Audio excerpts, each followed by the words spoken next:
गुण नाही, दोष नाही. पण संत ओळखायचे असेल तर जगद्गुरु तुकाराम महाराजांनी काही लक्षणं सांगितले. अगदी 2 वाक्यात सांगतो आणि पुढे चालतो. संत कोणाला म्हणायचं? जे मनाने अतिशय मोकळे आहे, आत एक बाहेर एक ठेवत नाही. जे आतमध्ये ते बाहेर, जे बाहेर आहे ते आतमध्ये आहे. जे मनाने मोकळे आहेत ते संत. आणि जेव्हा ते बोलायला लागतात त्यांच्या बोलण्यामध्ये एकही दोष नसतो. ते रसाळ बोलतात. मोकळे मन रसाळ वाणी, मोकळे मन रसाळ वाणी, मोकळे मन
मोकळे मन.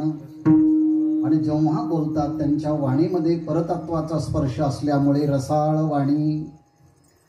त्यांच्या ठिकाणी पराकुटीची नम्रता असते. जो कोणी भेटेल त्याला ते नतमस्तक होतात. नमनते नम्रता अंगी. आणि त्यांच्या ठिकाणी दैवी संपत्तीच्या गुणांचा आविष्कार झालेला असतो. आणि अशा भक्तांना पाहिल्यानंतर, त्यांना स्पर्श केल्यानंतर, त्यांना आलिंगन दिल्यानंतर, त्या संतांचं नाव वाणीने उच्चारल्यानंतर मनामध्ये समाधान होत असेल तर ते संत आहेत.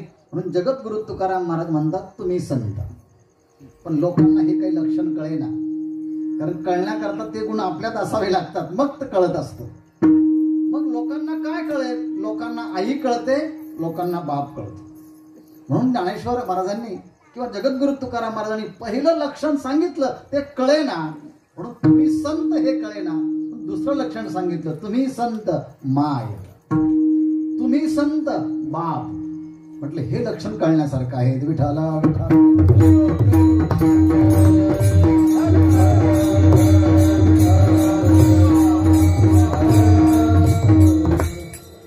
माय असं म्हणताना ज्ञानेश्वर महाराजांनी आईची व्याख्या केली. अंगा जीवाची अटणी, वेचोनी करी बाळाची पाळती, देह उबगणे स्थिती न पाहे माय. आपल्या पोटामध्ये किडनी स्टोनचा छोटासा खडा जरी गेला झाला, 1 mm चा, 2 mm चा, 5 mm चा, तरी माणसं अस्वस्थ होतात, इकडे तिकडे लोळतात. पण 2.5 किलोचा 2 किलोचा गोळा 9 महिने 9 दिवस वागवताना ती कोणी तक्रार करत नाही. उलट त्याला वाढवण्यासाठी आपल्या शरीरातल्या घटकांचा ती वापर करते. आणि जन्माला येताना त्या बाळासाठी अकांत वेदना सहन करते. तिच्या सौंदर्याचं स्खलन होतं, तिच्या जीवाच्या अकांत वेदना होतात. आणि तेव्हा ते शरीरातले अनेक घटक ती त्याग करते. आणि जेव्हा त्या मुलाला जन्माला घालते तेव्हा त्या सगळ्या वेदना ती विसरते. आणि त्याला मोठं करत असताना 12 वर्ष तप करताना जेवढं सामर्थ्य लागतं तेवढं आईला लहान मूल मोठं करताना लागतं. ते कधी पण उठतं, कधी पण मागतं, काही पण सांगतं. आई झोपलेली आहेत. नंतर लक्षात येतं सगळे कपडे ओले झाले आहेत. काही म्हणत नाही त्याला, कपडे बदलते ती. तिला त्याचा कधी कंटाळा येत नाही, किळस येत नाही. अंगा जीवाची आटणी वेचोनी करी बाळाची पाळती, देह उबगणे स्थिती न पाहे माय. तिला उबग येत नाही आणि म्हणून तिला माय म्हणावं. माय काय म्हणावं? तुम्ही जगात किती जरी मोठे झालात तरी तिच्यापेक्षा कधीच मोठं होत नाही. ती आई आहे. तुम्ही आमच्याकरता साहेब आहे, तुम्ही आमच्याकरता मोठे आहेत, पण आईच्या समोर जेव्हा जातो मनुष्य तेव्हा तो 60 वर्षाचा हो नाही तो 70 वर्षाचा हो, ती 90 वर्षाची बनती याला काही कळत नाही. तो लहान आहे. म्हणजे जिला स्वयंसिद्ध हक्क आहे की तिच्या समोर आतापर्यंत एकही मुलगा मोठा नाही, लहानच आहे. ती आई आहे.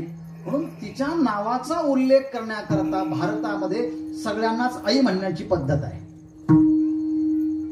तिच्यासारखा त्याग, समर्पण हे सगळं तिच्यामध्ये असल्यामुळे आपल्याकडे गंगेला सुद्धा पाहताना गंगा माता म्हणतात. गंगेला ही आईचीच उपमा दिली जाते.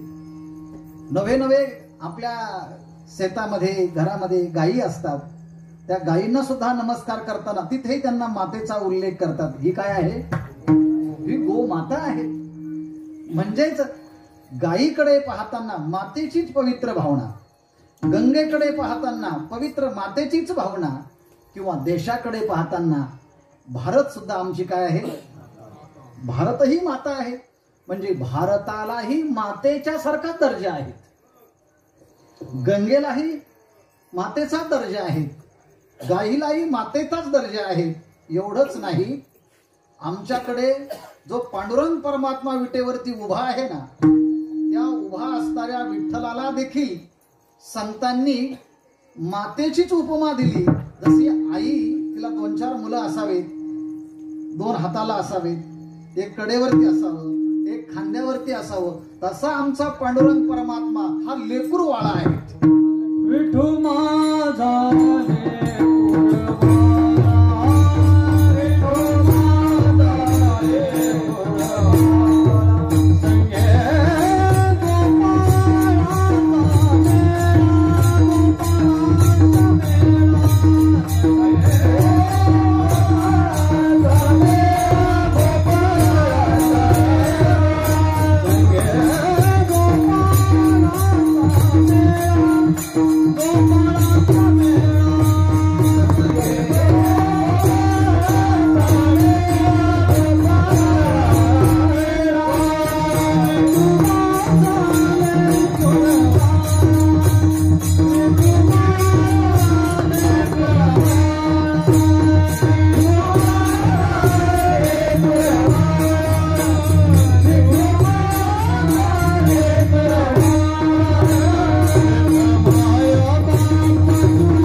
मारताना आईच्या नावाने हाक मारतात. ही विठाई, ही किठाई, ही कृष्णाई, ही कोण? कान्हाई. म्हणजे आमचा परमात्मा देव आहे, पण देव न मानता त्याला सुद्धा आईची उपमा देऊन नावाने तसा उल्लेख केला जातो. विठाई, किठाई, कृष्णाई, कान्हाई. येई वो रंगा ये वो ये रंगा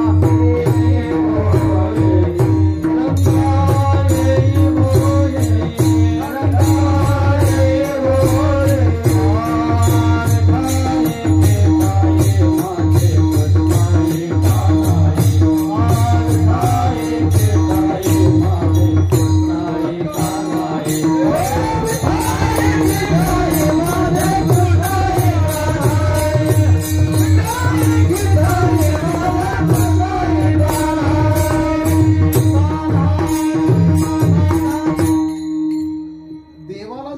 बोलायचं असेल तर आईच्या नावाने, गंगेला बोलायचं असेल तर आईच्या नावाने, गाईला बोलायचं असेल तर आईच्या नावाने. एवढंच नाही, आमच्या ग्रंथांना जरी बोलवायचं असेल ना तर आईच्या नावाने बोललं जातं. ती हे माय ज्ञानेश्वरी. अर्थात ज्ञानेश्वरीलाही माय म्हटलं आहे. विनोबा भावेंनी आपल्या आईसाठी एक ग्रंथ लिहिला आहे आणि त्याला नाव देताना सुद्धा आईचंच दिलं आहे, गीताई. म्हणजे आपल्याकडच्या संतांनी ग्रंथ लिहिले आहेत, त्या ग्रंथांनाही आईचंच नाव आहे.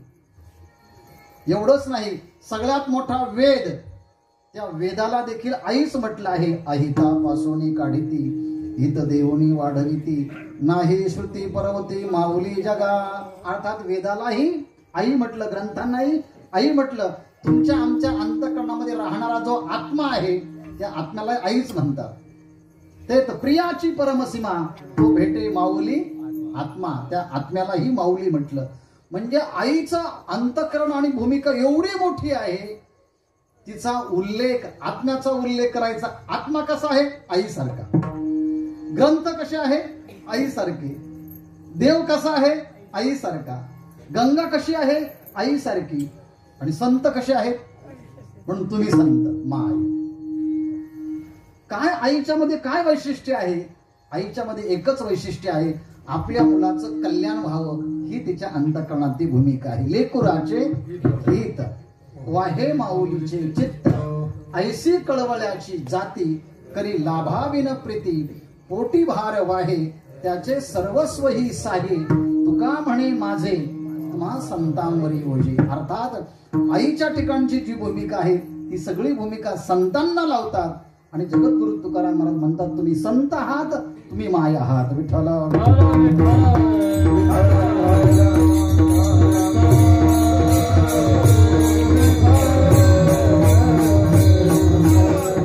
म्हणून एक वाक्य आणखी लक्षात ठेवा, जर तुमचे मुलं चांगले निघाले तर तुमच्या मुलांची आणि मुलीची ओळख आईच्या नावाने होत असते.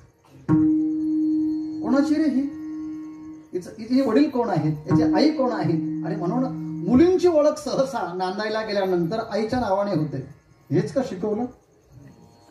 असंच का करायचं असतं का? म्हणून त्यांची ओळख ही आईच्या नावाने जास्त होत असते. म्हणून आईची भूमिका जेव्हा आपण आपल्या मुलांना चांगलं शिकवतो तेव्हा खऱ्या अर्थानं आई पण सार्थक ठरतं.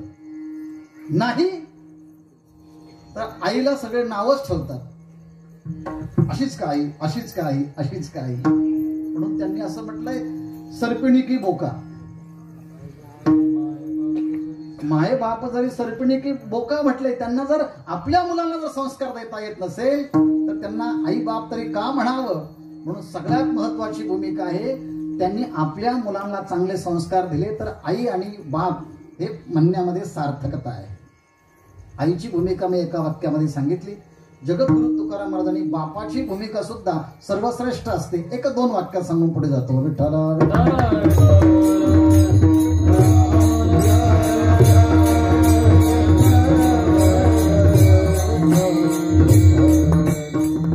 या जगामध्ये बापाची सर्वश्रेष्ठ सेवा कोणी केली असेल तर ते भीष्माचार्यांनी. शंतनू त्यांच्या वडिलांचं नाव. शंतनूची पत्नी गंगा, गंगा माता. 7ही पुत्रांना गंगेत टाकलं. असं का करते म्हणून तिने देवव्रताला शंतनूच्या ताब्यात दिलं आणि ती निघून गेली. शंतनू तसा विदूर झाला मग आता ती जवळ नसल्यामुळे. आणि मग त्याला असं वाटलं आपणही लग्न करावं.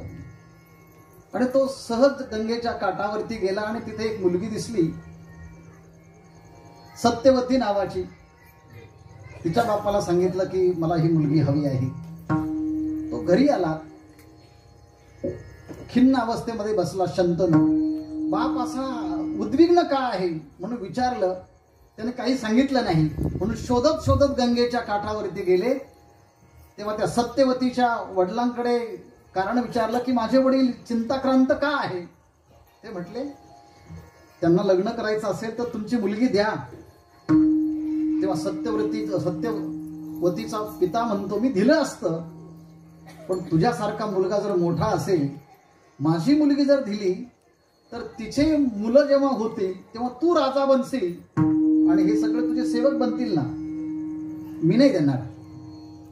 त्यांनी सांगितलं काही काळजी करू नका, तुम्ही देणार नाही बरोबर आहात, पण तुम्हाला मुलं झालेत आणि त्यांनी जर यांना नाही राज्य दिलं तर भीष्माचार्य म्हणतात मी माझ्या बापासाठी लग्नच करणार नाही.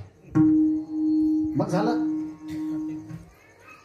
आणि या मुलांच्यासाठी जे मुलं होतील तेच गादीवरती बसतील, मी गादीवरही बसणार नाही. म्हणजे भीष्माचार्यांनी आपल्या बापाचं लग्न लावून दिलं. भीष्माचार्यांनी ब्रह्मचारी व्रताचं पालन केलं आणि जोपर्यंत राज्याला वारस भेटत नाही तोपर्यंत गादीवर पण बसले नाही. एवढा मोठा त्याग हा ज्यांनी केला ते भीष्माचार्य आहेत. त्यांनी वडिलांची चांगल्या प्रकारची सेवा केली. म्हणून मी नेहमी असं म्हणत असतो, सगळे माणसं थकतात पण बाप कधी थकत नाही. बापाला काही थकवाच येत नाही. त्याला कारण एक आहे, त्याला थकवा न येण्याचं कारण एक आहे, तो जे गोळा करतो ना ते गोळा करण्याच्या पाठीमागे एकच हेतू असतो, माझ्या मुलाचं कल्याण व्हावं. बाप करी जोडी लेकराचे ओढी, बाप करी जोडी लेकराचे ओढी, आपुली करवंदी, आपुली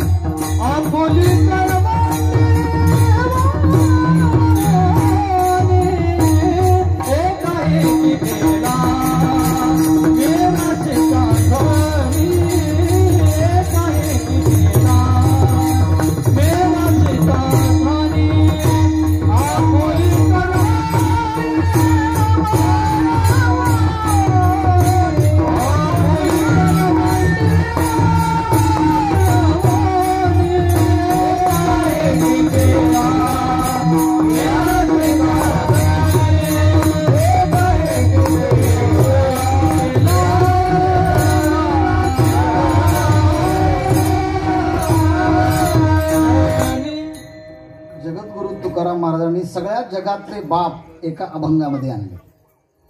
बाप म्हणून जर पाहायचा असेल तर एवढा अभंग पाहावा, आणि आई म्हणून पाहिजे असेल तर लेकुराचे हित वाहे माऊलीचे चित्त. आदर्श माता एका अभंगामध्ये आणि आदर्श पिता एका अभंगामध्ये. बाप थकत का नाही, तो खूप कष्ट करतो रात्रंदिवस. त्याचे हात पहा एकदम खडबडीत असतात, त्वचा सुकलेली असते, पांढरे केस झालेले असतात, पण तो थकत नाही, मुलासारखी करत असतो, कष्ट करतो. असे बाप करी जोडी लेकराची होडी, आपुली करवंडी वाळवणी. आपले हाडकाड वाळवून त्याच्यासाठी तो प्रयत्न करत असतो. लहानपणामध्ये त्याला काही कळत नाही, याला काही समजत नाही. असं करता करता एक दिवस आपल्यापेक्षा मुलगा चांगला विचार करतो, चांगलं काम करू शकतो आणि अचानकपणे आपल्या सगळ्या संपत्तीचा वारस हक्कदार त्याला बनवतो. एकाएकी केला मिरासीचा धणी. बरोबर ना? कडे वागवणे भार खांदी. त्याचा भार कधी कडेवरती वागवतो, कधी खांद्यावरती वागवतो. लहानपणामध्ये त्याला अलंकार घालतो आणि त्याच्याकडे तो पाहतो. आणि मोठा झाल्यानंतर एवढा बँक बॅलन्स तुझ्याकरता ठेवला आहे, काळजी करू नको. आणि हे सांगत असताना याला कोणी त्रास देऊ नये याकरता चांगलं घर बांधून ठेवतो. याला कोणी त्रास देऊ नये म्हणून शेती चांगली ठेवतो आणि रेकॉर्ड चांगलं करून ठेवतो. आणि तो सांगतो ही सगळी शेती तुझ्या नावाचे, यामध्ये कोणीही प्रवेश करू शकत नाही. रेकॉर्ड चांगलं करून ठेवलं आहे, घर चांगलं करून ठेवलं आहे. म्हणून आपल्या जीवासी उदार जीवासी आपुलिया.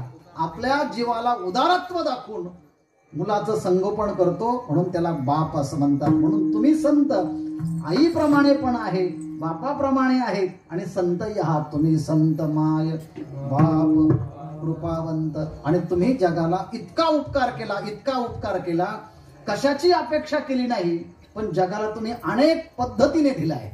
त्याकरता मी एक उदाहरण सांगतो आणि लगेच आपण सेवा समाप्त करू. माझ्याकडचं उदाहरण देऊ की तुमच्याकडचं उदाहरण देऊ? मी माझ्याकडचं पण देत नाही आणि तुमच्याकडचं देत नाही. जगद्गुरु तुकाराम महाराजांनी दिलं ते देतो. लोक असं म्हणतात दान करायचं असेल ना तर आपल्याकडे 100 रुपये जर मिळाले तर आपण 90 रुपये आपल्याकडे ठेवावे आणि 100 रुपये दान करावे असं म्हणतात ना, 1 दशांश भाग द्यावा. पण जगद्गुरु तुकाराम महाराज म्हणतात निसर्ग असं नाही करत. निसर्ग 1% आपल्याकडे घेतो आणि 99% जगाला देतो. निसर्गाचा नेम काय आहे? 1% घ्यायचा आणि 90% जगाला द्यायचे. माणसांचा नेम काय आहे? 90% घ्यायचे आणि 10% 10% द्यायचे. एवढे टक्केवारी माणसं असतात, 10% द्यायचे. अहो म्हटलं असा नियम कुठं आहे? निसर्गात असा नियम कुठं आहे? ते म्हटले हे बघा, तुम्ही जेव्हा जमिनीमध्ये एक दाणा पेरता तेव्हा जमिनीने एक दाणा घेतला आणि त्याच्या मोबदल्यामध्ये तुम्हाला किती दाणे दिले? एक कणीस दिला. एका कणसामध्ये किती असतात? हजारो दाणे असतात की नाही?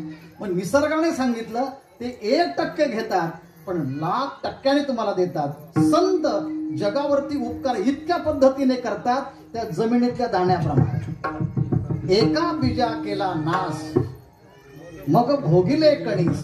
तसं संत आपल्याकडनं खूप थोडं घेतात पण आपल्याला मात्र अनंत पटीने देतात. विठ्ठल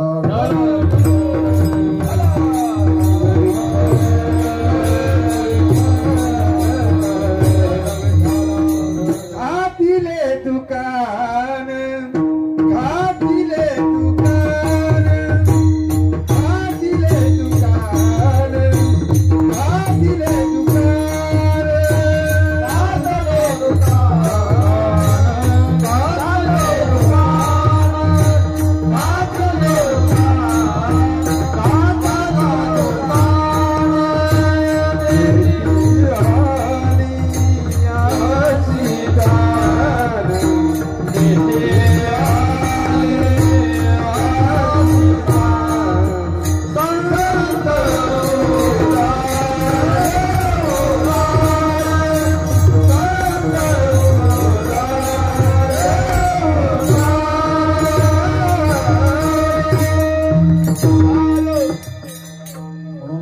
संत माय, तुम्ही संत बाप, तुम्ही संत कृपावंत.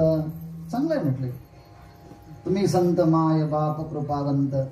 पण तुमचं वर्णन करण्याकरता माझ्या ठिकाणी ना संतांचे गुण, ना आईचे गुण, ना बापाचे गुण, ना कृपावंताचे गुण. पण मला असं वाटतं तुमचं वर्णन करावं. पण तुमचं वर्णन करण्यासाठी तुमच्याकडे जे गुण आहेत त्यापैकी एकही माझ्याकडे गुण नाही. उलट सगळ्या अवगुणांचं स्थान म्हणजे मी आहे. त्यामुळे मी कसा आहे? पतित आहे. आणि तुम्ही कसे आहात? पतित पावन आहात. त्यामुळे तुमचं वर्णन करण्याकरता माझ्याकडे शब्द नाही. कायमी पतित कीर्तिवानो. तुमचं मी वर्णन काय करणार? माझ्याकडे शब्दच नाही. पण त्यांना विचारलं तुम्हाला वर्णन करण्याची हौस तरी काय एवढी? कशाला वर्णन करतात? ते म्हटले आहे सगळ्या जगाचं लोक जेव्हा वर्णन करतात ना त्यामध्ये स्वार्थ असतो. काहीतरी स्वार्थ असतो. काय सुंदर पखवाज वाजवता तुम्ही हो, काय थाप आहे तुमची. अशा थापा माराव्या लागतात आणि मग शेवटी सांगावं लागतं आमच्याकडे सप्ताला याल का? म्हणजे हा स्वार्थ आहे तिथे. पण संतांचं वर्णन करण्यामध्ये जीवाचा स्वार्थ नाही, जीवाचा लाभच आहे. काय लाभ आहेत? आपल्या जीवनातले पाप निघून जातात आणि आपल्या जीवनामध्ये पुण्य प्राप्त होतं. संतांचं पुण्यवंत भावे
ज्यांनी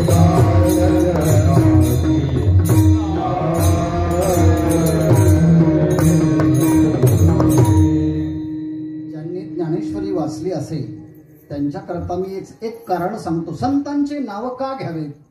माऊलींनी 12व्या अध्यायामध्ये सांगितले. प्रेमाळाची वार्ता जे अनुवादते पंडसुता ते मानो परमदेवता आपुली आम्ही. जे संतांचं वर्णन करतात, भगवंत म्हणतात मी त्यांना माझी सर्वश्रेष्ठ देवता मानतो. त्यांना भेटण्याकरता मी 2 हाताचे 4 हात करतो. त्यांना पाहण्याकरता मला डोळे लागतात. त्यांची पूजा करण्याकरता मी हातामध्ये नेहमी फूल घेऊन येतो आणि त्यांचं वर्णन करण्याकरता मी सर्वश्रेष्ठ समजतो. त्यांचं मी ध्यान करतो. म्हणून जगद्गुरु तुकाराम महाराज संतांचं वर्णन करता येईना. मग तुम्ही इथे कशा करता आले आहेत याचं कारण सांगतात. अवतार तुम्हा अवतार तुम्हा अवतार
भूतलावरती अवतार घेतो हे सांगण्याकरता अनेक शास्त्र आहेत.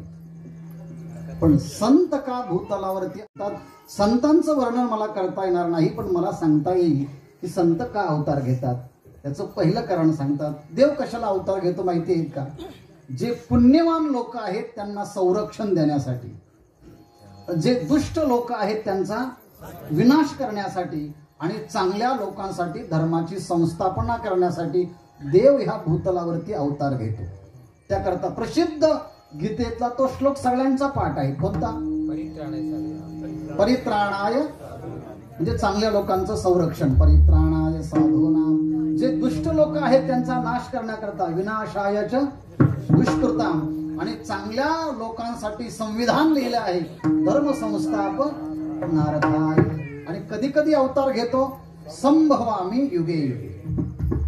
मग हे जर 3 कारण देवाच्या अवताराचे असतील तर संत कशाला अवतार घेतात? देव जर आपल्या करता अवतार घेत असेल तर संत कशा करता अवतार घेतात? मग तुम्हा मला जर विचारलं तुम्ही सज्जन आहात का दुर्जन आहात? देव अवतार घेतो कोणा करता? भक्तांच्या संरक्षणा करतात. मग तुम्ही सगळे सज्जन आहात का? सगळ्यांनी हात वरती करा. हा आम्ही सज्जन आहोत. करा हात वरती. लगेच लक्षात येईल की 1% सज्जन आहे, बाकीचं काय? आता मंदिरात इथे कीर्तनामध्ये आलो आहोत, सगळे शांत सभ्यतेने बसलो आहोत. आमच्यासारखं सज्जन कोणीच नाही म्हणून आम्ही सज्जनच आहोत. पण बाहेर पडल्यावर, पडण्याच्या अगोदर नाही म्हटलं आम्ही सज्जन नाही. मग म्हटलं दुर्जन तरी तुम्ही आहात का? तुम्ही दुर्जन तरी आहात का? मग खरं हातवर कोण कोण दुर्जन आहेत? नाही. दुर्जन कोणी आपल्याला म्हणू नये असं वाटतं आणि सज्जन म्हणण्याची ताकद आपल्यात नाही. म्हणा सज्जन. नाही, सज्जन नाही म्हणताय. मग दुर्जन तरी हातवरती करा. असं कुठं असतं का? एवढ्यामध्ये एकटा हात कसं काय वरती करायचा? म्हणजे तुम्ही आमच्यावरती ऑब्जेक्शन घेत आहात. म्हणजे आपल्याला सज्जन म्हणायची ताकद नाही आणि दुर्जन म्हणायची भीती वाटते. मग देव आपल्याकरता अवतारच घेत नाही. तुम्ही सांगतच नाही तुम्ही सज्जन आहे का दुर्जन आहे ते सांगत नाही. भगवंत म्हणता मी सज्जना करता येतो, दुष्टांच्या विनाशा करता येतो. संत सांगतात एवढं काही भानगडीत पडू नका. देव सज्जन आणि दुर्जनांच्या करता येतो, संत मधल्यां करता येतात. आणि मधले आहेत आपण, आणि ते मधले आपण आहोत ते आहे एक जड आणि दुसरे आहे जीव. म्हणून संत कशा करता येतात? जड जीवांचा उद्धार करण्याकरता येतात. कारण आपण दुर्जनही म्हणता येत नाही, सज्जनही म्हणता येत नाही, आपण जड आहोत. जड कोण आहेत? ज्याला मी कशा करता आलो आहे आणि कशा करता जगतो आहे हे काहीच कळत नाही. तुका म्हणे ऐशी बुद्धी ज्याची जड त्या ओणी दगड बरे देवा. इतका दगड इतका दगड इतका दगड हा जन्माला जरी आला, संत म्हणता हा मनुष्य म्हणून नाही जन्माला आला. कोण? हा दगड म्हणून जन्माला आला. जसं दगड प्रारब्धाने दगड म्हणून येतो, प्रारब्धाने दगड म्हणून राहतो आणि एक दिवस दगड म्हणूनच मरतो, तसं आपणही जर दगड म्हणून जन्माला आलो, दगड म्हणून राहत असो आणि दगडासारखंच जात असेल तर तुमच्या आमच्यामध्ये आणि दगडामध्ये काय फरक आहे? पण असे दगड जरी असले पण ज्ञानेश्वर महाराजांचा स्पर्श झाला ते दगडही चालायला लागतात. अशी निर्बुद्ध माणसं रेड्यासारखी असले पण माऊलींचा स्पर्श झाला तर रेडेही बोलायला लागतात. रेड्यामुखी चालविली जड भिंती. आणि तुमच्या आमच्या सारखे जीव येसोबा खेचरासारखे जरी असले तर माऊलींनी स्पर्श केल्यानंतर ते नामदेव महाराजांचे गुरु बनतात. अर्थात पतितांना उद्धार करण्याकरता संत येतात. म्हणून आपण रेडा असलो तरी चालेल, दगड असलो तरी चालेल आणि नास्तिक असलो तरी चालेल, पण संतांच्या सहवासामध्ये आलो की आपला उद्धार होईल. म्हणून संत कशा करता येतात? अवतार तुम्हा धराया कारणे उद्धारावे जन जड जीवा. मग जड जीवांचा उद्धार करण्याकरता तुमच्याकडे काय काय साधनं आहेत त्या साधनांचा वाढविले सुख भक्ती भाव धर्म, वाढविले सुख भक्ती भाव धर्म, वाढविले सुख भक्ती भाव धर्म, वाढविले भक्ती भाव धर्म. कुळाचार नाम विठोबाचे, कुळाचार नाम विठोबाचे, अवतार तुम्हा धराया कारणे, अवतार तुम्हा धराया कारणे, अवतार तुम्हा धराया कारणे,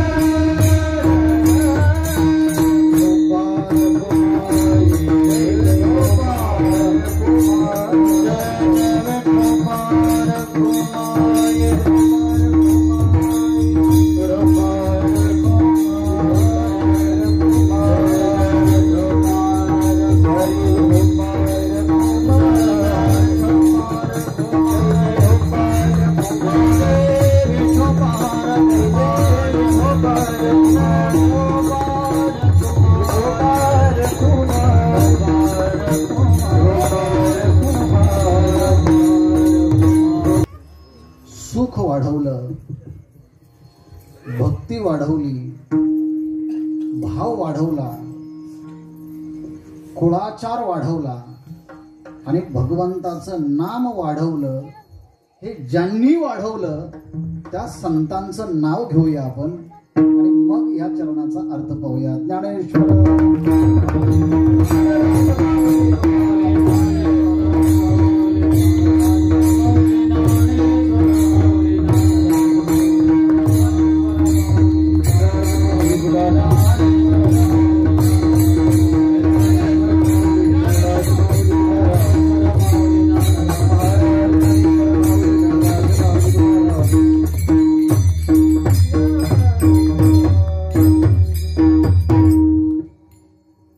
महाराष्ट्रामध्ये, भारतामध्ये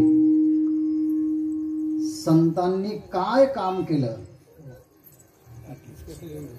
what is the contribution of saint, संतांचं योगदान काय आहे, असं जर कोणी विचारलं तर त्याचं उत्तर जगद्गुरु तुकाराम महाराजांनी ह्या चरणामध्ये दिलं आहे. संतांनी काय केलं,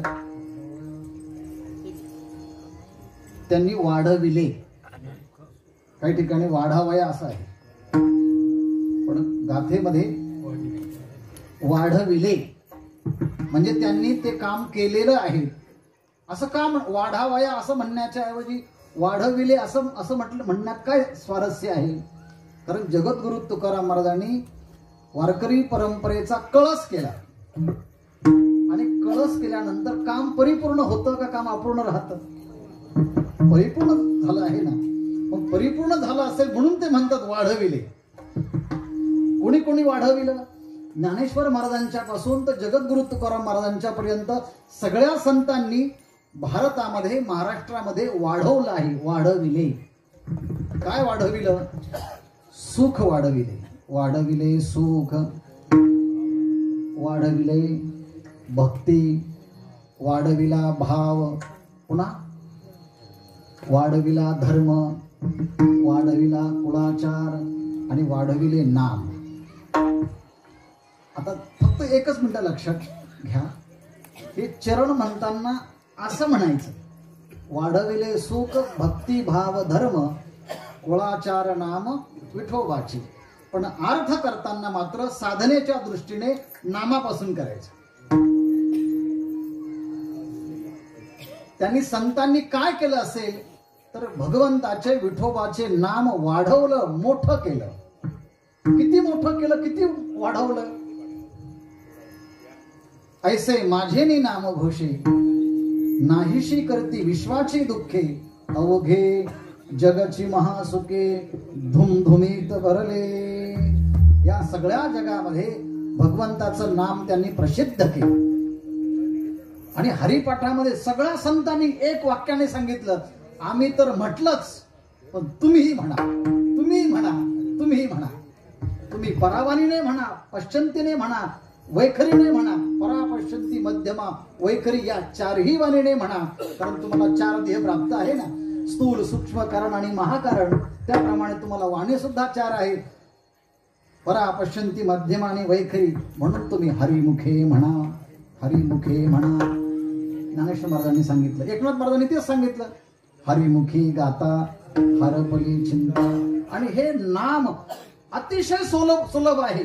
त्याला काळाची वेळेची कोणतीच मर्यादा नाही.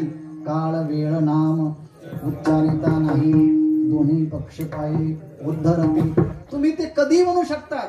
गाताना म्हणा, बसताना म्हणा, उठताना म्हणा, भांडताना म्हणा, काढताना म्हणा, जगताना म्हणा, नाही तर मरताना म्हणा. हरी बोला भांडता, हरी बोला कांडता, उठता बैसता हरी बोला. हरी बोला एकांती, हरी बोला लोकांती, देह त्यागा अंती हरी बोला. अर्थात भगवंताच्या नाम हे वारकरी संप्रदायाचा प्रवेशामध्ये पण आहे आणि नाम हे शेवटी पण आहे. ज्ञानदेवा प्रमाण निवृत्ती देवी ज्ञान.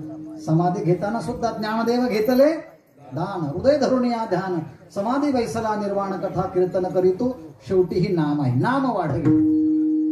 आणि संतांनी कुळाचार वाढविला आहे. प्रत्येकाचा कुळाचार वेगळा वेगळा आहे. पण एकदा की तुम्ही वारकरी बनलात ना, तुम्हा सगळ्यांचा कुळाचार फक्त एकच आहे, ते म्हणजे विठोबाचं नाम. आता जागरण करू नका, गोंधळ करू नका आणि गोंधळ घालू पण नका. कारण का, सगळ्या देवांचा देव हा विठोबा असल्यामुळे त्याच्या नावामध्ये सगळेच क्रिया आपोआप होत असतात. योग याग क्रिया, धर्म धर्म माया, गेले ते विलया हरिपाठ. भगवंताच्या नामात सगळ्याचाच विलय होत असल्यामुळे खरा कुळाचार कोणता आहे? खंडोबाला जाणं, देवीला जाणं हा तर आहेतच आहे, पण भगवंताचं नाम घेऊन वारीला जाणं हाच आमचा कुळाचार आहे. हा कुळाचार संतांनी वाढविला. नाम वाढविलं, कुळाचार वाढविला. पुढे काय आहे? उलट्या क्रमाने धर्म वाढविला. धर्म शब्दाचा अर्थ हिंदू धर्म, ख्रिश्चन धर्म, यहुदी धर्म, मुस्लिम धर्म हा धर्म नाही. धर्म शब्दाचा अर्थ आहे प्रत्येकाला त्यांच्या कर्तव्याची जाणीव करून दे. स्वामी काज गुरु भक्ती पितृवचन सेवापती हीच विष्णूची महापूजा. अनुभव नाही तुझा, अर्थात त्याच्या त्याच्या अधिकाराप्रमाणे प्रत्येकाला त्याचं कर्तव्याची जाणीव करून दिली, हा त्याचा धर्म वाढवला आहे.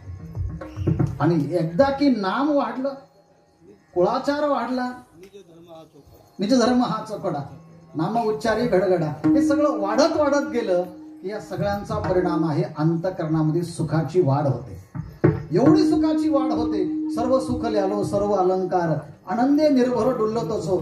एवढा मोठा अधिकार ज्या संतांनी दिला, त्यांचं जीवन जर पाहिलं तर ते चंदनाप्रमाणे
भगवंताच्या चरणी अत्यंत विनयाने समर्पण करत असताना जर पाटील साहेब तुम्हाला विचारलं की कीर्तन महोत्सव तुम्ही 3 दिवस साजरा केला, याचं काय फळ आहे, तर त्याचं फळ म्हणून आपल्याला आत्मविश्वासाने सांगता आलं पाहिजे की जे संतांना मान्य आहे, शास्त्रांना मान्य आहे, लोकांना मान्य आहे, सगळ्यांना मान्य आहे, ते हे फळ आहे की आम्ही आई वडील जिवंत असताना त्यांची सेवा केलीच, पण ते गेल्यानंतरही त्यांना भगवंताच्या पर्यंत पोहोचण्यासाठीचा जो मार्ग आहे तो मार्ग आईवडिलांच्या निमित्तानं, त्यांच्या निमित्तानं आतापर्यंत आमचे जेवढे काही पूर्वज आहेत त्या सगळ्या पूर्वजांना ह्या कीर्तन प्रवचनाच्या निमित्तानं वैकुंठाचा मार्ग सोपा झाला आहे. असं मी सांगतो, तुम्ही सांगता असं नाही, तर वारकरी संप्रदायाचा पाया ज्यांनी घातला ते स्वतः म्हणतात, जर नामचिंतन जर सांग झालं असेल राम महाराज तर होईल काय? ज्ञानदेव सांग झाला असेल तर पूर्वजा वैकुंठ मार्ग सोपा, पूर्वजांना वैकुंठाला जाण्याचा मार्ग सोपा होतो. पण त्यातल्या त्यात जास्त कोणाला? त्यातल्या त्यात जास्त कोणाला? आई वडिलांना. मातृ पितृ भ्राता सगोत्र अपार चतुर्भुज नर होणी ठेले या सगळ्यांना वैकुंठाला जाण्याचा मार्ग सोपा होतो. वैकुंठातून देव पुष्पवृष्टी करत असतील. गायंती देवा अखिल गीत गाणी धन्यास्तुते भारतभूमी भागे. या भारतभूमीमध्ये संतांच्या परंपरेमध्ये आपण जे हे सगळं कीर्तन प्रवचनाच्या माध्यमातून नामचिंतन सप्ताह घडवला, तुम्हाला पूर्वज नक्कीच आशीर्वाद अंतःकरणातून देत जातील आणि इथून पुढेही पुढच्या पिढींना मार्गदर्शन ठरेल. अशा पद्धतीने हा कीर्तन महोत्सव संपन्न होत आहे. यामध्ये आमचे राम महाराज ते माझ्याबरोबर आले, त्यांनी मला घेऊन आले. त्यानंतर आमचे नाना आहेत, किसन नाना काकड, त्यांचंही येणं साहेबांच्या बरोबर असतं. त्याचप्रमाणे आमचे गतीर महाराज, त्यांचा आवाज आपण ऐकलाच आहे. त्यानंतर आमचे क्लासमेट नारायण महाराज हरड, आम्ही ज्युनियर कॉलेजला बरोबर होतो, ते या ठिकाणी आहेत आणि आमच्या प्रत्येक कार्यामध्ये सहभागी सिंहाचा वाटा ज्यांचा असतो आणि ते कुठे कुठे घेऊन जायचं ते मला ठरवतात, असे किशोर महाराज तेही या ठिकाणी आहेत. त्यानंतर तुमचा सगळ्यांना परिचय नाही, पण तुम्हाला अत्यंत विनम्रतेने मानवंदना आहेत. तुम्ही अतिशय सुंदर चाल म्हटली. गौरव महाराज आहेत. आपण सगळ्यांच्याच विषयी अत्यंत आदर आहे आणि लहानपणापासून मी ज्यांना पाहिलं, ज्यांनी मला पाहिलं असे आनंद बाबा आहेत या ठिकाणी. त्यानंतर दिघे काका आहेत आणि त्याचबरोबर दीपक महाराज आहेत आणि आपण सर्व माझ्या अत्यंत जवळचे आहेत. मी मला जेवढा जवळचा आहे तेवढंच तुम्ही माझ्या जवळचे आहेत, कारण तुमचा आणि माझा आत्मा एकच असल्यामुळे आपण सर्व एकच आहात आणि ह्या एकत्वाची भावना सर्वत्र व्यापक करणं ही संतांची मनोभूमिका आहे. ही साकार व्हावी आणि आपल्याला उदंड आयुष्य आरोग्य प्राप्त व्हावं अशी शुभेच्छा देऊन माझ्या वाणीला ह्या ठिकाणी विराम देतो. विठ्ठल